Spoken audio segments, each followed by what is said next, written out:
माघ मास महात्म्य की कथा। माघ मास के 17वें अध्याय की कथा। नमस्कार भाइयों बहनों, जय मां गायत्री। आप सभी का मेरे YouTube चैनल शुभकर माही अष्टो में स्वागत है। आज के इस वीडियो में सुनते हैं माघ मास के 17वें अध्याय की कथा। 16वें अध्याय में आपने सुना था कि जब इंद्र ने बृहस्पति जी के चरणों को पकड़कर कहा कि इस पाप से उद्धार करके आप मेरी रक्षा कीजिए, तब बृहस्पति जी ने इंद्र से कहा कि प्रयाग में स्नान करने से ही तुम पाप मुक्त हो सकते हो। तब इंद्र सहित सबने ही प्रयाग में जाकर संगम में स्नान किया और त्रिवेणी में स्नान करने से इंद्र पाप मुक्त हो गए। तब बृहस्पति जी ने इंद्र को वरदान दिया कि तुम्हारे शरीर में जितने भग हैं सब नेत्र हो जाएं। तब इंद्र ब्राह्मण के वर से 1000 नेत्रों से ऐसे सुशोभित हुआ जैसे मान सरोवर में कमल शोभायमान होता है। अप्सरा कहने लगी कि हे राक्षस। वह ब्राह्मण कहने लगा कि इंद्र इस प्रकार अपनी अमरावतीपुरी को गया, सो हे कल्याणी, तुम भी देवताओं से सेवा किए जाने वाले प्रयाग में माघ मास में स्नान करने से निष्पाप होकर स्वर्ग में जाओगी। सो मैंने उस ब्राह्मण के यह वचन सुनकर उसके पैरों में पकड़कर प्रणाम किया और घर में आकर सब भाई बंधुओं, नौकर चाकर, धनादिक त्याग कर शरीर को नष्ट होने वाली वस्तु समझकर घर से निकली और माघ माह में गंगा यमुना के संगम पर जाकर मैंने स्नान किया। सो हे निशाचर, 3 दिन के स्नान से मेरे समस्त पाप नष्ट हो गए और 27 दिन के पुण्य से मैं देवता हो गई और पार्वती जी की सखी होकर सुख से निवास कर रही हूँ।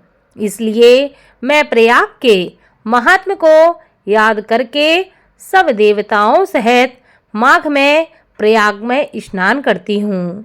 सो मैंने अपना यह सब वृतांत तुम्हें कह सुनाया है।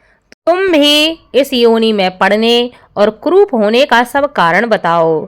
तुम्हारी दाढ़ी और मूछें बहुत बड़ी बड़ी हो गई हैं और पार्वती की गुफा में तुम वास करते हो। निशाचर कहने लगा कि हे भद्रे, सज्जनों से गुप्त बात कहने में कोई भी हानि नहीं होती। मुझको अब कोई संशय नहीं रहा कि मेरा उद्धार तुमसे ही होगा। सो मैं अपना सारा वृतांत तुमसे कहता हूँ। मैं काशी में वेदों का ज्ञाता था और बड़े उच्च कुल के ब्राह्मण के घर मेरा जन्म हुआ था। मैंने राजा, पापी, शूद्र तथा वैश्यों से अनेक प्रकार के दान लिए। मैंने दान लेने में चंडाल को भी नहीं छोड़ा। उस जन्म में मैंने कोई भी धर्म का कार्य नहीं किया।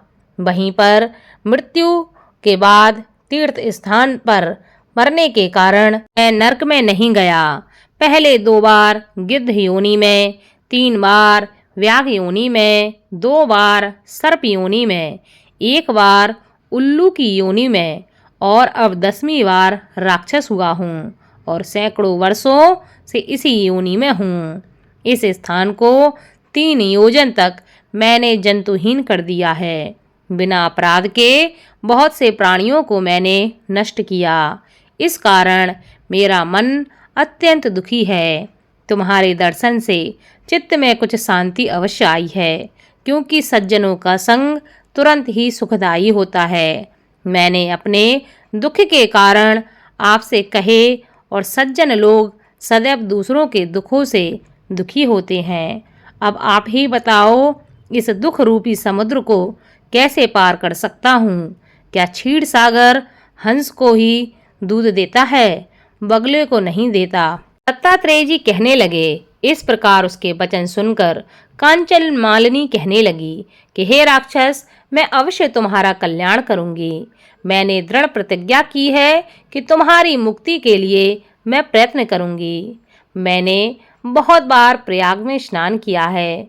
वेद जानने वाले ऋषियों ने दुखी को दान देने की प्रशंसा की है। समुद्र में जल बरसने से क्या लाभ? प्रयाग में स्नान करने का एक बार फल मैं तुम्हें देती हूँ, उसी से तुमको स्वर्ग की प्राप्ति होगी। उसके फल का अनुभव मैं कर चुकी हूँ। तब उस अप्सरा ने अपने गीले वस्त्र का जल निचोड़कर जल को हाथ में लेकर माघ स्नान के फल को उस राक्षस को अर्पण किया। उसी समय पुण्य प्राप्त कर वह राक्षस शरीर को छोड़कर तेजमय सूर्य के सदृश देवता रूप में आ गया। आकाश में विमान पर चढ़कर अपनी कांति से चारों दिशाओं को प्रकाशित करता हुआ शोभायमान हुआ और कहने लगा कि ईश्वर ही जानता है तुमने कितना उपकार मुझ पर किया है। अब भी कृपया कुछ शिक्षा दो जिससे मैं कभी पाप ना करूं। अब मैं तुम्हारी आज्ञा पाकर स्वर्ग में जाऊंगा।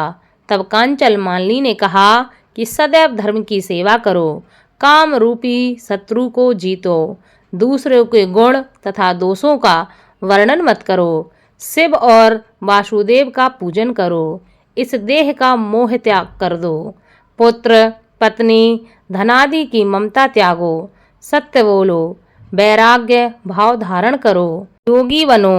मैंने तुमसे यह धर्म के लक्षण कहे हैं। अब तुम देवता रूप होकर शीघ्र ही स्वर्ग को जाओ।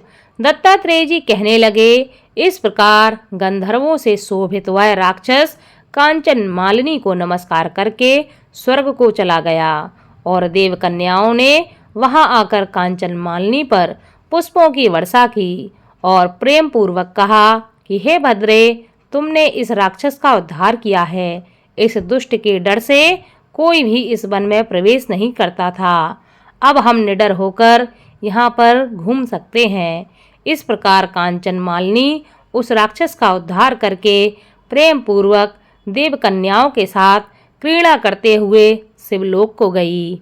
इसी के साथ माघ मास महात्म्य के 17वें अध्याय की कथा संपन्न हुई। आगे की कथा आपको अगले अध्याय में सुनने को मिलेगी। धन्यवाद।